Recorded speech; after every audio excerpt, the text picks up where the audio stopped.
नमस्कार प्यारे दोस्त, मैं राहुल पालीवाल आप सभी का स्वागत करता हूं आपके अपने परिवार रोजगार वितंगत में।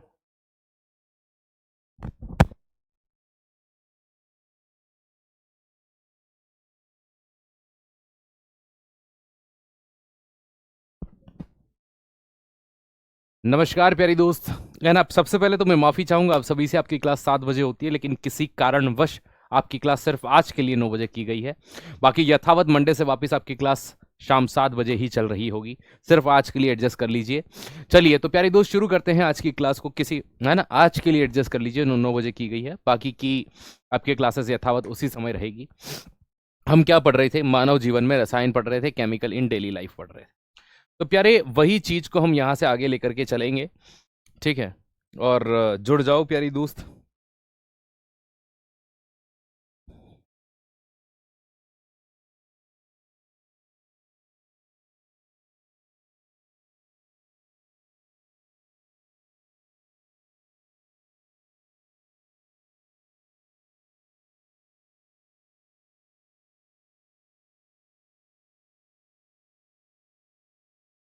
Chemical in daily life.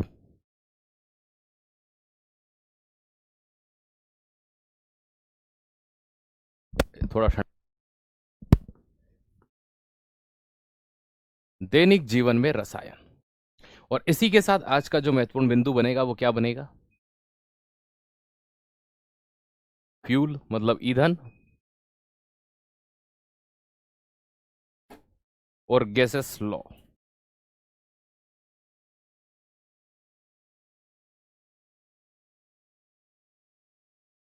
गैसीय नियम, ठीक है। नमस्कार, नमस्ते नमस्ते नमस्ते। कोई बात नहीं, है ना। सिर्फ आज के लिए ये क्लास का टाइम बदला है, क्योंकि देखो मुझे कोई परेशानी हुई थी, उस समय क्लास नहीं ले पाया मैं, ठीक है। और इस कारण से, है ना, मैं जहाँ था वहाँ से ट्रैफिक जाम इतना भयंकर था कि मैं 8 बजे तक भी नहीं पहुँच पाया। मैं अभी जस्ट, है ना, 8:40 पर पहुँचा हूँ, जहाँ से मैं क्लास ले रहा हूँ स्टूडियो में, दिल्ली में। तो उस कारण से थोड़ी सी परेशानी हुई, उसके लिए मैं माफ़ी चाहूँगा। लेकिन मैं नहीं चाहता था कि आपका क्लास किसी प्रकार से प्रभावित हो, इसलिए मैंने इस क्लास को किया है। तो दैनिक जीवन में रसायन में हम जहाँ पहुँच गए थे, हम पढ़ते पढ़ते, वो था प्लास्टिक। ये चीज़ हम लास्ट यहाँ आकर के रुके थे। तो प्यारे साथी, हम यहाँ पर बात करते हैं आपसे, ठीक है। तो आविष्कार इसका 1846 में किसने किया था? क्रिश्चियन सोनबेन के द्वारा किया गया था, ठीक है। प्लास्टिक ग्रीक शब्द होता है, और प्लास्टिक का मतलब क्या होता है ना भाई? प्लास्टिक का मतलब होता है आकार देना। जैसे ये पेन हो गया, है ना, जैसे कि भैया ये मोबाइल हो गया, है ना, जैसे कि, है ना, ये माइक भाई का ये बॉक्स हो गया। ये सब कहीं ना कहीं क्या है? एक प्रकार के प्लास्टिक हैं। और है ना, ये रिमोट हो गया। तो इन सबको किस अलग अलग प्रकार के आकार हैं, तो इनको आकार दिया जा सकता है, इन्हें अलग अलग आकार में ढाला जा सकता है ना। यही तो कहलाते हैं मोल्ड, है ना। तो भाई सीधी सी बात है, प्लास्टिक का मतलब ही क्या होता है? टू मोल्ड, मतलब आकार में ढालना। प्लास्टिक एक कार्बन श्रृंखला का बहुलक होता है। It is a polymer of carbon chain. तो ये कार्बन श्रृंखला का एक बहुलक होता है, प्यारे दोस्त, याद रखिए, है ना। जय श्री महाकाल, नमस्कार। चलो, अब बात करते हैं, हम यहां से थोड़ा सा आगे बढ़ते हैं, है ना। तो प्यारे दोस्त, पेट्रोकेमिकल से बनाया जाता है। अब हमने इतनी चीज तो कल भी पढ़ ली थी। आज बात करते हैं, प्लास्टिक के 2 प्रकार होते हैं। सर, कौन कौन से 2 प्रकार होते हैं? हमने तो भैया एक ही प्रकार का प्लास्टिक देखा है ना, जो है वो सब प्लास्टिक है। अब प्यारे दोस्त, यहां पर देखिए, एक होता है थर्मोप्लास्टिक। अब देखो, आपको यह समझ में नहीं आएगा कि थर्मोप्लास्टिक क्या होता है, थर्मोसेटिंग क्या होता है, ठीक है। अब भाई हम यहां पर बात करते हैं आपसे, तो देखिए एक चीज हम समझाते हैं आपको। तो प्यारे साथी, जैसे कि जो आप वो गली में आता ना, कबाड़े वाला, भंगार वाला, जो पुराना सामान खरीद लेता है, उस कबाड़े वाले या भंगार वाले की हम आपसे बात करते हैं। वो पुराना सामान क्या करता है? खरीद लेता है। वो पुराना सामान खरीद लेता है, तो एक चीज मन मस्तिष्क में आई कि आपको ये चीज बतानी चाहिए मुझे। प्यारे दोस्त, वो उस प्लास्टिक को कभी नहीं खरीदता जिसको रिसाइकल नहीं कर सकते, है ना। वो उसी प्लास्टिक को खरीदता है जिसे रिसाइकल किया जा सकता है। जैसे हम दुकान पे जाते हैं, भाई साहब नई चेयर खरीदने प्लास्टिक की, वो कहता है 800 रुपए की, 700 रुपए की। वो गांव में एक बेचने आता है, वो तो 250 में ही बेच जाता है, वो रिसाइकल प्लास्टिक की, है ना। दुकान वाला बोलता है हमारा वर्जिन प्लास्टिक है। साहब, अपना दिमाग काम नहीं कर रहा। वर्जिन प्लास्टिक क्या होता है? जिस प्लास्टिक का सिर्फ पहली बार उपयोग किया गया, वो वर्जिन प्लास्टिक होता है। थर्मोप्लास्टिक जो होते हैं ऐसे प्लास्टिक जिन्हें बार बार गर्म करके आकार दे सकते हैं। एक होता है थर्मो सेटिंग, ये सेटिंग एक बार होती है, इसे याद रखो। सेटिंग कितनी बार होती है ना, एक बार होती है। तो ये चीज ध्यान रखिएगा, है ना। हम उज्जैन आपसे मिलने आएंगे नहीं भैया, अभी हम उज्जैन नहीं है, 28-29 तारीख तक मैं ऑफिस में ही हूँ, ठीक है, तो उसके बाद हम मिल लेंगे, ठीक है, आइएगा। थर्मो सेटिंग मतलब सेटिंग एक बार होती है, ऐसा प्लास्टिक जिसे सिर्फ एक बार आकार दिया जा सकता है, ठीक है, उस ऐसे प्लास्टिक को थर्मोसेटिंग प्लास्टिक कहते हैं। क्या कहते हैं? थर्मोसेटिक प्लास्टिक कहते हैं। थर्मोप्लास्टिक जिन्हें बार बार गर्म करके आकार में ढाला जा सकता है ना। थर्मोप्लास्टिक जिसे बार बार गर्म करके आकार में बदला जा सकता है। सबसे पहला प्लास्टिक होता है पॉलीथीन, कसम से यही कहूंगा, है ना। बहुत पूछा है पेपर ने इसे, और सबसे ज्यादा पूछा है कि जो बहुचर्चित पानी की बोतलें होती हैं ना, वो कौन से प्लास्टिक की बनाई जाती है। तो बहुचर्चित पानी की जो बोतल होती है वो किसकी बनाई जाती है? तो बहुचर्चित पानी की बोतल किसकी बनाई जाती ठीक है ना, ये चीज ध्यान रखिएगा। तो पॉलीथीन, एथीन और एथिलीन के बहुलीकरण से पाइप बनते हैं भैया, पाइप आते हैं, कुर्सी बनती है, मेज बनते हैं, थैले बनते हैं, खिलौने बनती हैं और बोतल बनती है। तो ये चीज ध्यान रखिएगा, एग्जाम में ये बहुत पूछते हैं। बच्चा ये सोचता है पानी की बोतल पॉलीथीन की थोड़ी बनती होगी, वो तो प्लास्टिक की बनती होगी, कि हाँ भैया ये बिल्कुल सही है ना। तो ये चीज ध्यान रखिएगा। तो प्यारे दोस्त, एथीन एवं एथिलीन के बहुलीकरण से पाइप, कुर्सी, मेज, थैले, खिलौने और बोतल ये मुख्य रूप से, है ना, बनते हैं। हाँ, हम उज्जैन में रहते हैं, आपसे कैसे उज्जैन में मिल सकते हैं? आप मुझे डीएम कर देना कहीं भी, टेलीग्राम पर, इंस्टा पर, जहां आपकी इच्छा हो वहां कर देना, ठीक है, मैं आपको बता दूंगा। चलिए अब आगे आइएगा। ये देखो, आप देखते हो ना कभी कभी कि सर अलग अलग कलर के प्लास्टिक कैसे होते हैं। ये जो इसे कहते हैं रॉ मटेरियल, कच्चा माल। तो प्लास्टिक का जो रॉ मटेरियल आता है उसका कलर ही अलग होता है, ऐसा नहीं कि बाद में कलर करते हैं, ठीक है। ये चीज आपको यहां पर ध्यान रखनी है। तो ये एक सिंपल से इमेज है। फिर आता है पीवीसी। सर ये तो हमने देखा है, पॉलीविनाइल क्लोराइड कहते हैं इसको। क्या कहते हैं? पॉलीविनाइल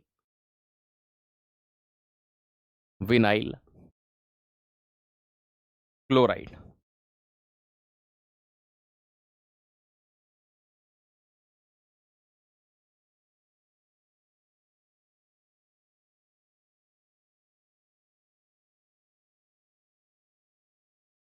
एक समय था जब सबसे ज्यादा इसका योग एज अ पीवीसी पाइप किया गया।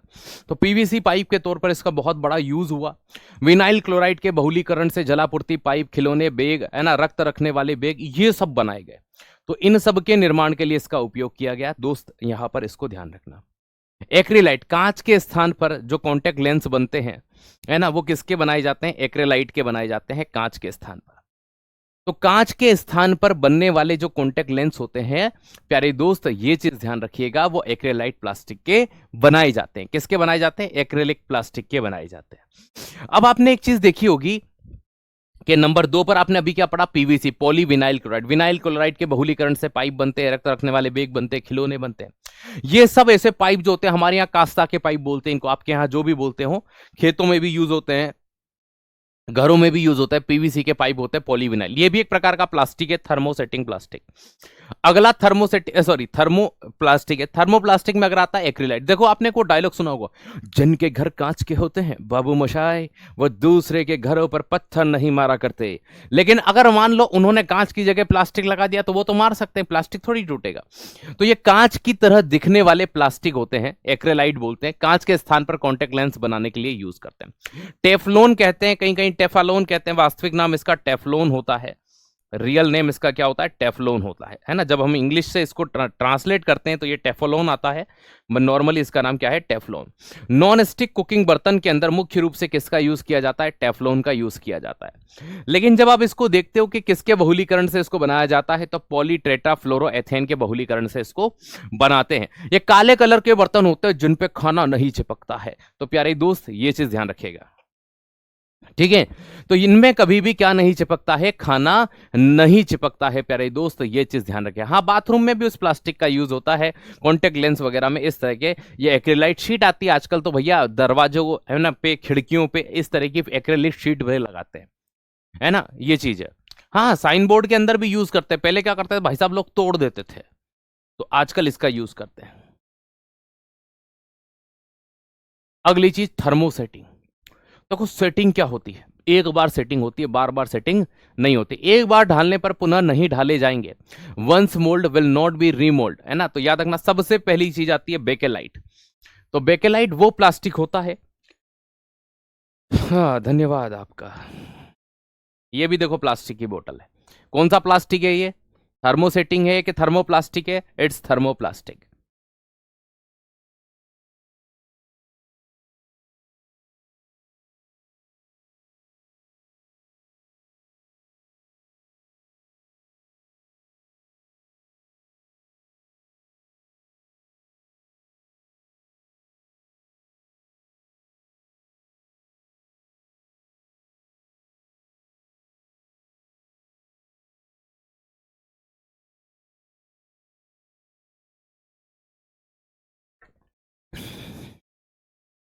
बहुत तेज प्यास लगी थी, 2-3 घंटे हो गए थे, है ना, उलझे उलझे ट्रैफिक में।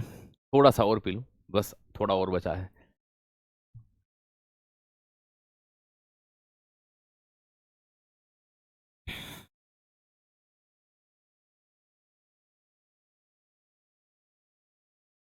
Thank you.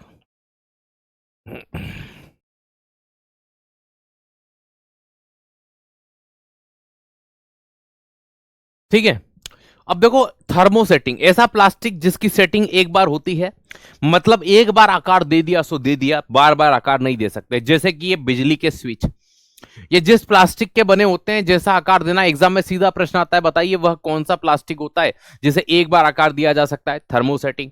बताइए बेकेलाइट किस प्रकार का प्लास्टिक है, थर्मोसेटिंग। लियो बेकलैंड के द्वारा यह बनाया गया। ऊष्मा में विद्युत का कुचालक होता है, इसलिए विद्युत उपकरण बनाने में यूज किया जाता है, विद्युत स्विच बनाने में। खाना बनाने के बर्तन में इसका इतना बड़ा पैमाने पर यूज नहीं होता जितना कि मेलामाइन नामक प्लास्टिक का होता है। तो हम इसको यहां से गायब कर दें तो कोई दिक्कत वाली बात नहीं है, क्योंकि खाना बनाने के बर्तन में इससे भी ज्यादा, है ना, किसका यूज करते हैं, मेलामाइन का यूज करते हैं। सर मेलामाइन क्या होता है, वो भी एक प्लास्टिक होता है। आपने कभी खाना खाया होगा बुफे पार्टी में या होटल वगैरह पे, इस तरह की प्लेट्स और क्रॉकरी यूज की जाती है। तो यहां पर ये जो प्लेट या कोकरी होती है ना भाई, इनकी बात करें तो ये मेलामाइन की बनाई जाती है। आपने प्लास्टिक पेंट का नाम सुना होगा, उस पेंट के अंदर यूज करते हैं, आपने वो सुना होगा, ठीक है, कि ये अग्नि प्रतिरोधी फायर रिट्रेडेंट होते हैं, आग में इजीली नहीं जलते, सजावटी टाइल्स में यूज किया जाता है, आपने वो चीज भी देखी होगी। ठीक है, क्या सर क्या देखी होगी हमने, है ना। तो प्यारे दोस्त आपने ये चीज देखी होगी, माइक्रोवेव में कुछ ऐसा प्लास्टिक होता है जिसको रखते तो वो पिघलता नहीं है, कुछ कोई कोई पिघल जाता है। तो वो जो नहीं पिघलता वो मेलामाइन होता है, अग्नि प्रतिरोधी मानते हैं, फायर रिट्रेडेंट होता है ये। ठीक है, इजीली आग में, ऊष्मा का ये भी कुछ अलग है। खाना बनाने के बर्तन में व्हाइट बोर्ड आते थे पहले, जिनपे वो मार्कर से लिखते थे, है ना, इंक डालते, बहुत लिखा हमने उनसे, है ना, फिर मिटाते थे फिर लिखते। ये डिजिटल बोर्ड जब से आए हैं तब से हमारे हाथ काले पीले नहीं होते। मतलब जैसे हम हाथ लेकर के अंदर आते हैं ना, वैसे ही हाथ लेकर के बाहर जाते हैं। वो एक चौक का जमाना हुआ करता था, अगर ऐसे ब्लैक शर्ट या कुछ पहन के या पेंट पहन के चले जाओ भाई साहब, आधी ऐसी होती थी कि बाहर निकलो तब तक वो, क्योंकि कुछ तो अंश आएगा अपने ऊपर, है ना। तो व्हाइट बोर्ड के अंदर इंक वगैरह भाई थोड़ा सा कहीं ना कहीं इंक लगी जाती थी। माइका प्लास्टिक नहीं होता, माइका अभ्रक को कहते हैं। ठीक है, तो पेंट में प्लास्टिक एवं कागज को, आपने देखा होगा एक प्लास्टिक के जैसा कागज आता है जिसे कहते हैं भाई प्लास्टिक पेपर, तो उनको बनाने के लिए भी यूज करते हैं। सबसे ज्यादा ये पूछते हैं कि भैया खाना बनाने के जो बर्तन होते हैं उनमें कौन सा प्लास्टिक होता है, मेलामाइन होता है। और विद्युत उपकरण, एग्जाम में सीधा यही प्रश्न आता है, विद्युत उपकरण किस प्लास्टिक के बने होते हैं, बेकेलाइट के, या विद्युत स्विच किसके बने होते हैं। एग्जाम में एक प्रश्न आता है, खाना बनाने के जो बर्तन होते हैं वो किसके बने होते हैं, वो प्लास्टिक कौन सा है जो अग्नि प्रतिरोधी होता है। 2 प्रश्न ये सबसे ज्यादा एग्जाम में सीधे आते हैं। ठीक है, ये प्लास्टिक है, हमने जो भी पढ़ा ये प्लास्टिक पढ़ा। हाँ, मेलामाइन में अगर आप किसी गर्म चीज को डालते हो ये नहीं पिघलता, है ना, ये चीज ध्यान रखिए, नहीं पिघलेगा। हाँ, गर्म चीज को डालकर, इसीलिए तो इसको खाने के लिए यूज करते हैं बर्तनों को, होटल वाले भी यूज करते हैं, नहीं तो होटल वाले बंद कर देते हैं। अब हम पढ़ेंगे ईंधन के बारे में। सर ईंधन क्या होता है ना। सर ई का मतलब इलेक्ट्रॉनिक और धन का मतलब पैसा, जो इलेक्ट्रॉनिक रूप से, नहीं नहीं नहीं नहीं भैया, ईंधन या फ्यूल का मतलब जिसको जलाने पर ऊर्जा मिले। सर मैं अगर ये बोलूं कि मैं गाड़ी ले आया हूं, मेरा पड़ोसी जलेगा तो वो ईंधन होगा, नहीं भैया, वो नहीं होगा। सच में जलना चाहिए, ठीक है, ये चीज ध्यान रखिएगा, सच में जलना चाहिए। गुड और बैड कंडक्टर बता दिए, वैसे तो हम पहले ही बता दिए हैं, ठीक है।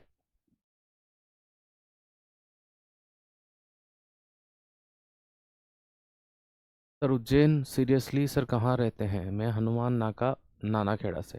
मैं महानंदा एरिना के पीछे, है ना, वहीं से हूँ। चलिए, है ना। और बेड और गुड कंडक्टर क्या होते हैं? बेड कंडक्टर जिनमें विद्युत धारा का प्रवाह नहीं होता, जैसे प्लास्टिक वगैरह। विद्युत के सुचालक गुड कंडक्टर होते हैं। फॉर द एग्जांपल मेटल, मैं ऑलरेडी मेटल नॉन मेटल में पढ़ा के आया हूं इस चीज को। तीसरी चीज सबसे महत्वपूर्ण क्या होती है ना प्यारे दोस्त, याद रखिएगा कि जिनमें है ना विद्युत धारा चल जाए, जैसे लोहे की छड़ अगर करंट छोड़ दो वो वाला, तो वो होगा, है ना। हाँ, ग्रेटर नोएडा में ऑफिस है, मैं वहीं हूं अभी। कोयला एक जीवाश्म ईंधन होता है। कोयला क्या होता है? फॉसिल फ्यूल होता है, जीवाश्म ईंधन होता है। जब हम इसकी बात करते हैं कि जीवाश्म ईंधन है, तो ऐसा क्या है इसके अंदर कि ये जीवाश्म ईंधन है? बेटा देखो, सिंपल सी बात है, पेड़ पौधे या किसी जानवर से कोई चीज बने तो वो जीवाश्म ही कहलाएगी। तो ये कोयला जो है पृथ्वी के नीचे दब करके हजारों करोड़ों साल, और सबसे मेन चीज किसमें क्या होता है? कार्बन।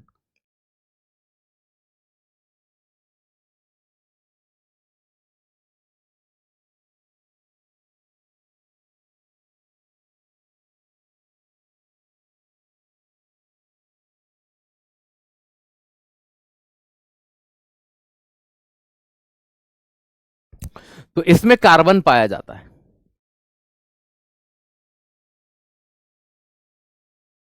सबके मैसेज आ रहे हैं बेटा।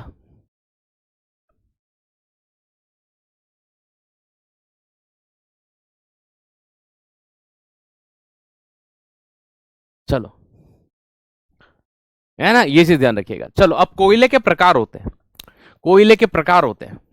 अब कोयले के कौन से प्रकार होते हैं सर? टाइप होते हैं, हमको तो नहीं पता, है ना। तुमको नहीं पता, हम तुमको एक ट्रिक बताते हैं, ठीक है। हम तुमको एक ट्रिक बताते हैं। अरे सुनो, हम तुमको ट्रिक बताते हैं अबे लप्पू, है ना। अ बे लप्पू। तो ये ट्रिक है अबे लप्पू, हम तुम्हें नहीं कह रहे थे अबे लप्पू। अ बे लप्पू। ABLP।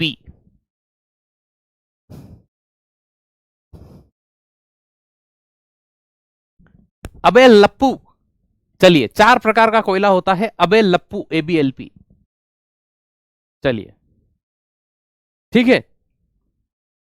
ये देखिए, सबसे अच्छा कोयला होता है एंथ्रासाइन कोयला, फिर होता है बिटुमिनस, फिर एल मतलब ल, और पी का मतलब पू, लप्पू। अबे लप्पू।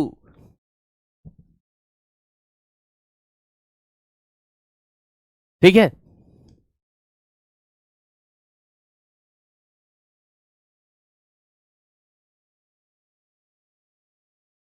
ठीक है। एंथ्रासाइन, बिटुमिनस, लिग्नाइट और पीट, ये चार तरह का कोयला होता है। कोयला सबसे अच्छा कोयला कौन सा होता है? एंथ्रासाइन।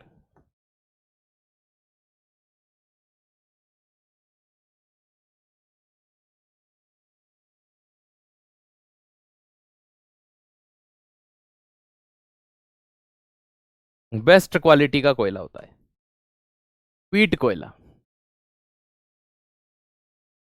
सबसे लो क्वालिटी।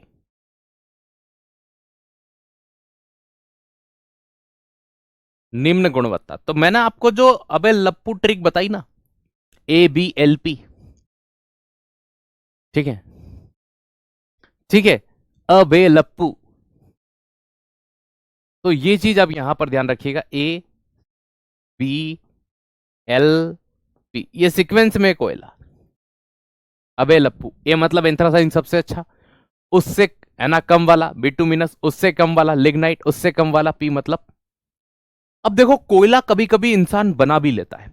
ये तो खैर जमीन में बना, प्राकृतिक रूप से बना, जमीन के अंदर दब गया, ताप और दाब में परिवर्तन हुआ, और लाखों करोड़ों साल के पश्चात वो पेड़ पौधे सीधे किसमें बदल गए?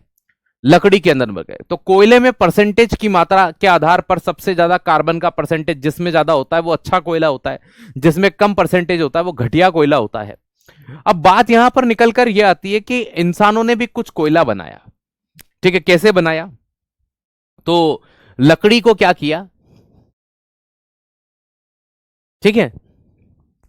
तो प्यारे दोस्त, विनिर्मित ईंधन या जो ठोस होता है, तो विनिर्मित ईंधन या जो ठोस होता है ना, ये क्या चीज होती है?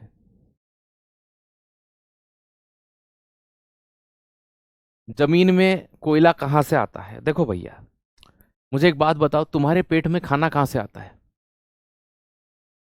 सर पेट भरा भरा सा लग रहा है, पेट में खाना है सर, कहां से आया? तुमने खाया तो ही आया ना। ठीक है, फिर सुबह सुबह प्रकृति ने आवाज दी तो खाया तो ही निकाला। तो जमीन में आएगा कहां से? जब जमीन में कहीं से आया होगा।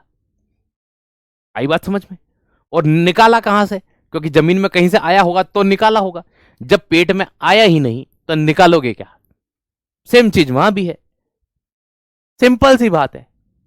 कोई उसमें लॉजिक लगाने की क्षमता ही नहीं थी। पेड़ पौधे जमीन में दबे, मिट्टी उथल पुथल हुई, कभी भूकंप आया होगा भाई साहब, सारे पेड़ पौधे जमीन में, जमीन ऊपर से एकदम सीधी। ठीक है, अब कुछ सालों के बाद में, है ना, हालांकि कोयला खोजने में हमें कई साल लग गए, हजारों करोड़ों सालों के साथ में, फिर वही हमने मिट्टी हटाई, हमने देखा यार ये पत्थर जो जलता है, उसको हमने कोयला नाम दे दिया। है ना, किसी क्वेश्चन का सीधे नहीं भाई, सीधे सीधे आंसर देखो, सीधे सीधे समझाते हैं, जब नहीं समझ में आता ना तो फिर ऐसे एग्जाम्पल देने पड़ते हैं, तुरंत समझ में आता है, अच्छा ऐसा होता है। आपको वो चीज हिट नहीं कर रही होती है तो फिर उसको हिट करना होता है। ठीक है, सेम चीज है, मतलब कोई चीज आएगी तभी उसकी एग्जिट है, सिंपल सा फंडा। कोयले की खदान वहीं पर होगी जहां पेड़ पौधे दबे होंगे, जहां नहीं दबे वहां नहीं है। ऐसा थोड़ी है कि कोई ट्रांसफर करके गया जमीन में, नहीं। चलिए, कास्ट कोयला, वुड कोयला, चारकोल क्या होता है? देखो क्या होता है, कभी कभी हमने, अब ये गांव में अक्सर देखा होता था कि चूल्हे के ऊपर रोटियां बनती थी, लकड़ी जो जलाई जाती थी वो कभी बच जाती थी, तो मम्मी उस पर पानी डालकर उसे बुझा देती थी, तब कुछ टुकड़े गिरते थे, उसे कहते थे कोयले के टुकड़े हैं। वो कोयला क्या जमीन में बना था कि नहीं सर, वो तो जलकर। तो जब किसी लकड़ी को ऑक्सीजन की अनुपस्थिति में बंद चेंबर में, बंद चेंबर मतलब बंद कमरे के अंदर जलाया जाता है, तो वो कभी भी पूरी नहीं जलती, क्योंकि भैया उसको ऑक्सीजन दे ही नहीं रहे हम पूरी जलाने के लिए, तो उसको उतनी ही ऑक्सीजन मिलती है कि बस वो लकड़ी ऊपर ऊपर से जल जाए और वो काली कोयले की तरह हो जाए। तो वो जो काले कोयले की तरह वो लकड़ी हो जाती है ना, वो मेन चीज है वहां पर कि सर, मतलब लकड़ी को ऑक्सीजन की अनुपस्थिति में जलाने पर जो अपशिष्ट ठोस पदार्थ प्राप्त होता है उसे कास्ट कोयला कहते हैं, चारकोल कहते हैं। इस चारकोल का उपयोग हमारे बुजुर्ग, हमारे ग्रामीण परिवेश में जो लोग होते थे वो उससे दंत मंजन करते थे, इसका पाउडर बना करके बर्तन मांजते थे, तो गांव का गवार कहा गया उन्हें। ठीक है, ये गांव के गवार हैं, ये चारकोल से मंजन करते हैं, ये कोयले के जो चूर्ण होता था लकड़ी का उसको बनाते थे पेस्ट और उससे मंजन करते थे, गवार कहा। अब भाई साहब चारकोल के फेस वॉश आ रहे हैं, लोग खरीद रहे हैं, चारकोल के टूथपेस्ट आ रहे हैं, लोग खरीद रहे हैं, है ना भाई, ब्रश में चारकोल डाल के भेज रहे हैं भाई, चारकोल इसमें, अब प्लास्टिक के ब्रश में चारकोल डाल दिया तो क्या पिघला के पिए उसको? मतलब थोड़ा कॉमन सेंस होना चाहिए, किसी चीज को प्रमोट करो लेकिन इतना भी मत करो कि भाई साहब उसका औचित्य नहीं है फिर भी आप उस चीज को, उसको फायदे गिनवा कर बेच रहे हो, क्या फायदा है उसका? तो चारकोल का सबसे मेन चीज होती है कि ये धुआं, प्यारे दोस्त याद रखिएगा, ठीक है, धुआं उत्पन्न नहीं करता, स्पष्ट ज्वाला के साथ जलता है, और कई लोग इसको एज अ फैक्ट्री रन करते हैं, बेचते हैं, है ना, लेकिन सरकार से परमिशन इसके लिए लेनी पड़ती है ना। राख नहीं बनती इसमें, राख कोयला नहीं है, राख कोयला नहीं है, लकड़ी पूरी नहीं जलेगी इसमें। ठीक है, चलिए फिर आते हैं पेट्रोलियम के ऊपर। प्राकृतिक जीवाश्म ईंधन होता है, नेचुरल, है ना। पेट्रोलियम की बात करें तो मुख्य रूप से वहां पर पाया जाता है, देखो आपने ज्योग्राफी पढ़ते हो तो आप एक चीज समझते होंगे कि नदियां अपने साथ, है ना, जैसे हिमालय से गंगा निकली, कहां जाकर के? बे ऑफ बंगाल में गिरी। ठीक है, ब्रह्मपुत्रा निकली तो वो कहां पर? बे ऑफ बंगाल में जाकर के गिरी। महानदी, गोदावरी, ये सब बे ऑफ बंगाल में जाकर गिरी। इसी तरह से नर्मदा जो है, ठीक है प्यारे दोस्त, वो कहां जाकर के गिरी? अरब सागर में गिरी। ठीक है प्यारे दोस्त, लूनी नदी राजस्थान से निकल करके कहां जाकर के गिरी? अपनी साबरमती कहां जाकर के गिरी, है ना, तो ये भी अरब सागर में जाकर के गिरी, या फिर आप खंबात की खाड़ी कह लीजिए। तो जब नदियां प्रवाहित होती हैं तो वो अपने साथ कुछ कृषि के अपशिष्ट लेकर के जाती हैं, और जब वो लगातार बहती जाती है तो कुछ जंतुओं के भी अपशिष्ट ले जाती है। हर साल दर साल वहां पर वो एक लेयर उनकी बिछाती जाती है, जिन्हें कहते हैं अवसाद, और उन अवसादों में जिन चट्टानों का निर्माण होता है उन्हें कहते हैं अवसादी चट्टान या सेडिमेंट्री रॉक्स कहते हैं, और जो वो साथ में बहाती है उन्हें सेडिमेंट्स कहते हैं। ऐसा लगातार जब होता जाता है तो ऐसी स्थिति में यह माना जाता है कि लाखों करोड़ों वर्षों के पश्चात टेम्परेचर और प्रेशर के कारण ये जो बायोटिक सब्सटेंस होंगे, जैविक पदार्थ होंगे, ये तेल के अंदर बदल जाते हैं। सऊदी अरब में सर कहां आया? वहां तो रेगिस्तान है। अब आपके माइंड में आएगा वहां नदियां नहीं थी। आप जब ज्योग्राफी को अच्छे से डीप में पढ़ते हो तो आपके मन मस्तिष्क में कभी कभी ये चीजें आती हैं, आपको ये पढ़ाया जाता है कि जहां आज है ना ये जो देखे जा रहे हैं कि भाई सऊदी अरब में रेगिस्तान है, ये चीजें हैं, यहां पर कभी महासागर हुआ करता था, है ना। पृथ्वी के प्लेट में हलचल हुई, दो प्लेटें आपस में टकराई, ऊंची पहाड़ियां बनी होंगी, जैसे कि हमारे हिमालय का निर्माण ये कहा जाता है। पूरा एशिया जो है वो गोंडवाना लैंड का भाग है, लेकिन जो भारत है वो अंकारा लैंड का भाग है। आप ज्योग्राफी में अच्छे से पढ़ते हैं तो ये कभी ना कभी ऐसी चीजें हुई होंगी। तो ये चीज घट करके आती है, इसीलिए कहते हैं कि पेट्रोलियम जो होता है ये प्राकृतिक जीवाश्म ईंधन होता है, ये लिक्विड अवस्था में पाया जाता है। पेट्रोलियम की बात करें तो भारत के अंदर सबसे पहले जहां पर इस तेल को निकाला गया था वो स्टेट था असम। भारत के राज्य असम के अंदर आपने नाम सुना होगा डिगबोई। डिगबोई के अंदर या डिगबोई के आसपास लगभग 800 तेल के कुएं थे। कितने? 800 के आसपास तेल के कुएं थे और आज भी उनमें से कुछ सक्रिय हैं। लेकिन भारत अपनी आवश्यकताओं का इतना पैदा कर ही नहीं सकता, ये चीज आपको ध्यान रखनी है, क्योंकि हमारे पास में भैया देखो एक समय था जब गांव के अंदर पूरे गांव में 2 बाइक हुआ करती थी, बहुत बड़ी बात होती थी बाइक होना। अरे उस समय तो साइकिल होना बहुत बड़ी बात होती। आज हर घर में 2-3 बाइक है ना, 2 नहीं तो 1 तो होगी, या कोई ना कोई व्हीकल दूसरा होगा, ट्रैक्टर होगा, है ना, कार होगी, है ना, ई रिक्शा होगा, या पता नहीं कोई ना कोई चीज तो एक्स्ट्रा होगी ही होगी। तो भारत के अंदर इसके अलावा कहां से और तेल का उत्पादन किया जाता है? मुंबई हाई से। कहां से करते हैं? मुंबई हाई। तो मुंबई हाई से भी तेल का उत्पादन किया जाता है। तो भारत और असम का डिगबोई क्षेत्र जो होता है ये सबसे मेन होता है। आइए, पेट्रोलियम के अंदर सबसे मेन चीज क्या होती है? कार्बन का परसेंटेज। क्यों हम इसे फोसिल फ्यूल कहते हैं? पेट्रोल के अंदर सबसे ज्यादा होता है कार्बन 79 से 87%, हाइड्रोजन 11 से 14%, सल्फर 1.01 से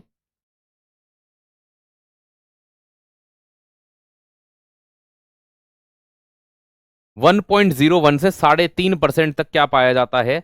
तो प्यारी दोस्त याद रखिएगा, आपका सल्फर। ये 3 चीजों की प्रधानता होती है, इनमें से कुछ भी नहीं आता पेपर के अंदर। ओके, अब आते हैं प्राकृतिक गैस, नेचुरल गैस के अंदर। सीएनजी, सीएनजी को कहते हैं कंप्रेस्ड नेचुरल गैस। ये जो होती है प्रदूषण नहीं करती। तो प्रदूषण मतलब पॉल्यूशन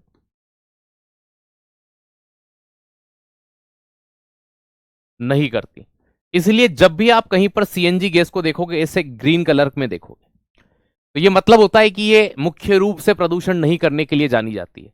सीएनजी के अंदर जो मुख्य रूप से फ्यूल होता है, जो ईंधन इसमें पाया जाता है, वो ईंधन कौन सा होता है? वो CH4 होता है।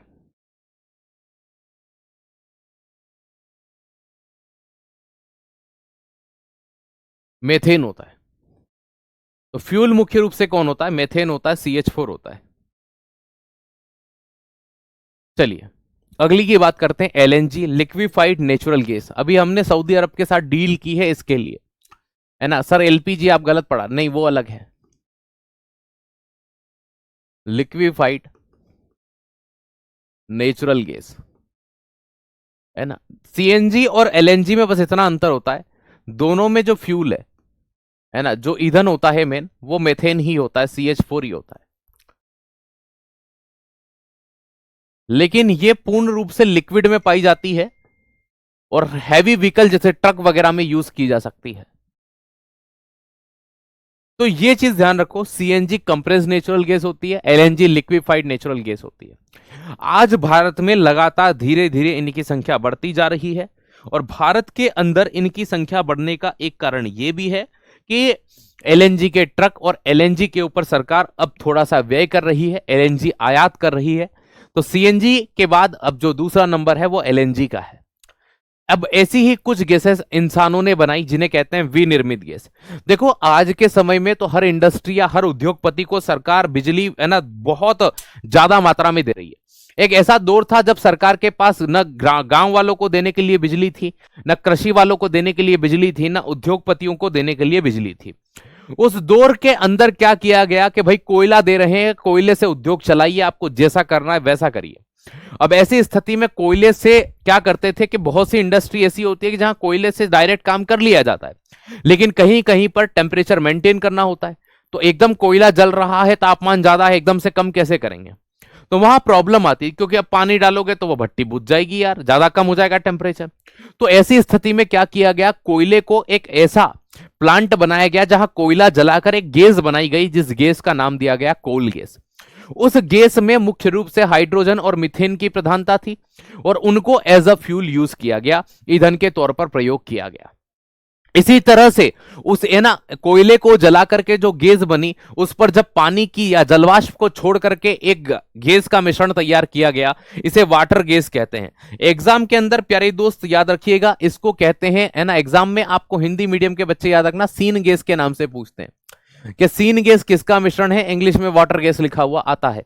तो वाटर गैस या सीन गैस किसका, इसी सीन गैस को वाटर गैस बोलते हैं। तो कार्बन मोनोऑक्साइड और हाइड्रोजन गैस, क्योंकि जब देखो कोयले को जलाकर उस पर पानी की वाष्प छोड़ते हैं तो जो मिश्रण तैयार होता है, अब आपको सोचेंगे सर हवा में वो दूसरी, ये चेंबर होते हैं, बड़े बड़े प्लांट लगाए गए थे इनके लिए। जैसे ये फैक्ट्री है यहां पर, तो इस फैक्ट्री के लिए यहां पर वाटर गैस का प्लांट अलग से लगाया गया। जैसे यहां पर कोई फैक्ट्री है तो उसके लिए यहां कोल गैस का प्लांट अलग से लगाया गया, क्योंकि उस समय ये वो दौर है जब बहुत कम इलेक्ट्रिसिटी सरकार प्रोवाइड करा पाती थी इंडस्ट्रियों को, कोयला तो मिल जाता था, तो ये अपने हिसाब से इलेक्ट्रिसिटी पैदा करते थे, है ना। इलेक्ट्रिसिटी तो पैदा नहीं करते थे, मतलब गैस बना लेते थे, उस गैस को एज अ फ्यूल यूज करते थे। तो गैस को कम ज्यादा करना आसान होता था, जिससे वो कंट्रोल में आ जाती थी। तो जल गैस जो होती है ये मुख्य रूप से हाइड्रोजन और कार्बन मोनोऑक्साइड का मिश्रण है। हालांकि मैंने आपको दो गैसेस और भी पढ़ा रखी है, लेकिन आप जो मेन मेन दो हैं आप उन्हीं को याद रखिए, पेपर में सिर्फ जो स्टार्टिंग के दो हैं वही पूछी जाती है, मतलब जो हाई परसेंटेज में। फिर कुछ इंडस्ट्रियल लोगों ने क्या किया, कोयले को जलाकर उसमें थोड़ी सी वायु मिक्स करी, है ना, कि भैया हमको थोड़ी सी ईंधन कम चाहिए, तो इसके कारण गैस की क्वांटिटी भी बढ़ जाएगी, और ज्यादा ये चीज भी नहीं होगी। तो हवा में कौन सी गैस ज्यादा होती है, नाइट्रोजन। तो यहां पर पहले नंबर पर सबसे ज्यादा जो आई वो कौन सी आई, नाइट्रोजन, इसे प्रोड्यूसर गैस कहते हैं। दूसरे नंबर पर होती है कार्बन मोनोऑक्साइड। ये दो गैस सबसे मेन चीज होती है, और CO2 को आप नहीं भी याद रखेंगे तो कोई दिक्कत नहीं है, मैं खुद ही मिटा देता हूं। आप यहां पर इन सिर्फ तीन गैसों को याद रखिए, ठीक है, जो पेपर में आ सकती है। नंबर फर्स्ट पर प्रोड्यूसर गैस में सबसे ज्यादा कौन पाया जाता है, तो प्रोड्यूसर गैस में नंबर एक पर नाइट्रोजन। नंबर सेकंड पर सबसे ज्यादा परसेंटेज के हिसाब से बता रहा हूं कौन पाया जाता है, कार्बन मोनोऑक्साइड। और थर्ड नंबर पर कौन पाया जाता है, हाइड्रोजन, 8% के साथ। अब आपके माइंड में आ रहा होगा सर आपने एलपीजी क्यों नहीं पढ़ाई, एलपीजी क्यों नहीं पढ़ाई। एलपीजी पढ़ाऊंगा, है ना, क्योंकि अभी तक हम नॉर्मली या तो मानव निर्मित गैस पढ़ रहे थे या प्राकृतिक गैस पढ़ रहे थे, लेकिन जो एलपीजी है वो पेट्रोलियम से अलग की जाती है, और पेट्रोलियम से उसको अलग करते हैं मुख्य रूप से जो गैस होती है वो। उस गैस के बारे में मैं एक ही बात कह सकता हूं आप सभी से, कि जो एलपीजी गैस होती है ना, लिक्विफाइड पेट्रोलियम गैस, क्या बोला जाता है इसको,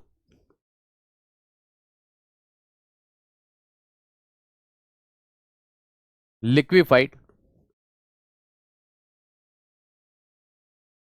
पेट्रोलियम गैस। ये जो एलपीजी गैस होती है ये एक फॉसिल फ्यूल है, ये आपको याद रखना पड़ेगा।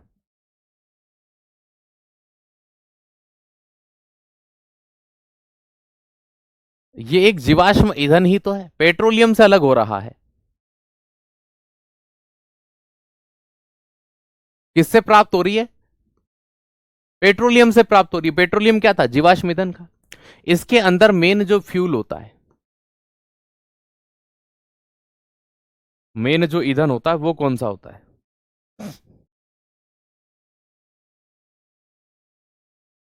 दूसरे नंबर पर कौन सा होता है।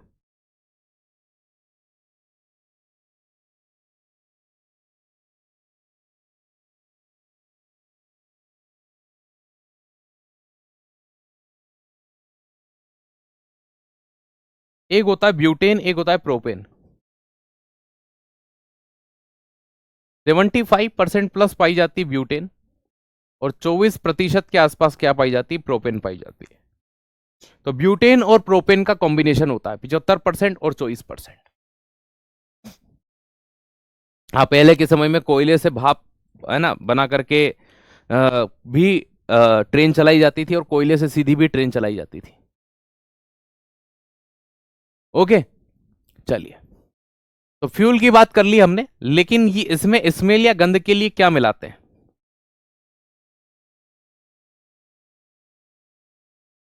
स्मेल में या गंध के लिए, क्योंकि एलपीजी की खुद की स्मेल नहीं होती, तो कभी कभी आपने देखा होगा गैस बास रही है तो वो एथिल मरकेप्टन होता है। ये एथिल मरकेप्टन ही क्यों मिलाते हैं? क्योंकि ये दुर्गंध का पता बता देता है कि भैया गैस लीक हो रही है, और ऐसा नहीं होता। 1% में अदर गैसेस आ जाती हैं, दूसरी कोई भी है ना। कभी भी अगर नहीं लिख रहे हैं तो आपको मोस्ट प्रोबेबल उन चीजों को ज्यादा पूछा जाता है जो परसेंटेज में हाई होती है ना। एक परसेंटेज कहीं नहीं गया। आओ यहां पर, अब ये जो ब्यूटेन होती है,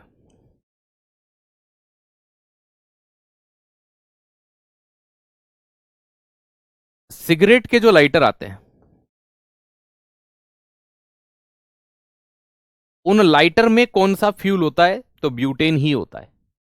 आपने देखा होगा कई मूवियों में लोग ना गर्म वायु के हॉट एयर बलून बोलते हैं जिनमें,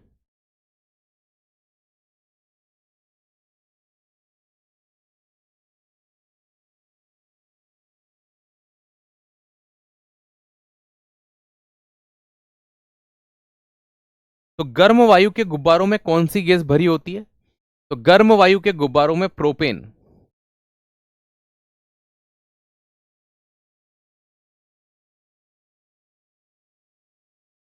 फ्यूल की तरह या ईंधन के रूप में किसका यूज किया जाता है? प्रोपेन का यूज किया जाता है।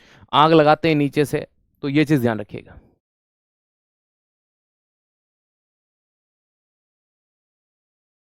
ओके, क्लास कब तक चलेगी? ये 10:50 तक चलेगी, ठीक है? ऐसा आपको लग रहा होगा, लेकिन मैं 9:50 पे छोड़ दूंगा, ठीक है? 10-15 मिनट और चलेगी बेटा।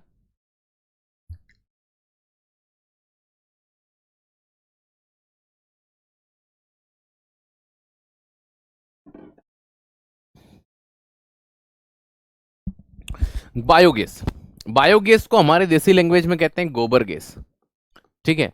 इंग्लिश मीडियम वाले बच्चे ऊपर का ही लिखना बायोगैस, मैं हिंदी का बता रहा हूं, गोबर गैस, ठीक है? बायोगैस कहते हैं या गोबर गैस कहते हैं। एस बी देसाई ने इसको डेवलपमेंट किया था। इसमें फ्यूल में मुख्य रूप से कौन कौन सी गैस होती है? तो फ्यूल में नंबर 1 और नंबर 2 सबसे मेन पाई जाती है CH4, ठीक है, मेथेन, है ना। और नंबर 2 पर पाई जाती है CO2। हालांकि CO2 फ्यूल नहीं है, लेकिन प्रधानता इसी गैस की नंबर 2 पर होती है, कार्बन डाइऑक्साइड। तो मेन फ्यूल इसका क्या है? मेथेन ही है। बायोगैस का सबसे अच्छा काम है कि भैया इसका यूज कीजिए, है ना, और इसको जाने दीजिए, इसको यूज कीजिए और इसको जाने दीजिए। स्टोर ज्यादा बड़े पैमाने पर नहीं कर सकता, है ना, जिसका खुद का है।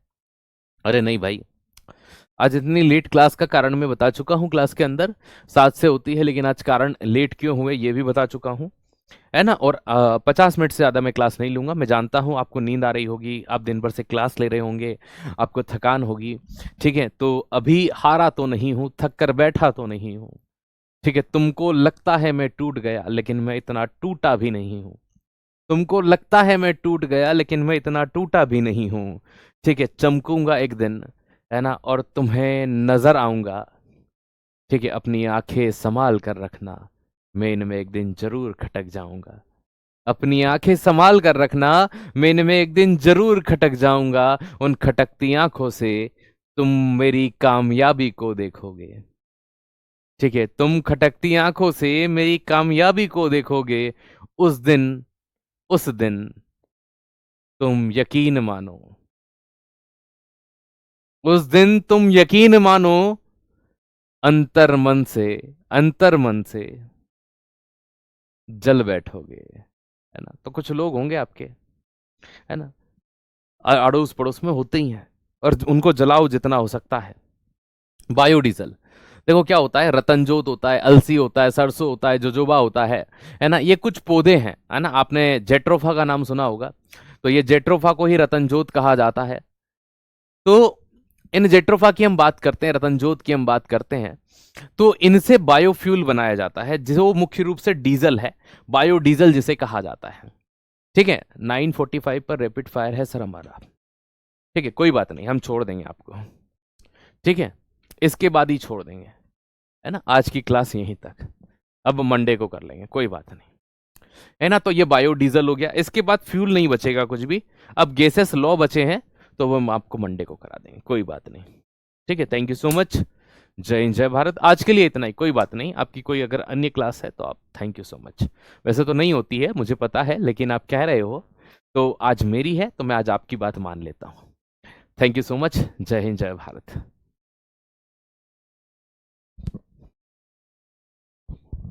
यूज किस में होती है बायोगैस? घरेलू ईंधन के रूप में, खाना बनाने में।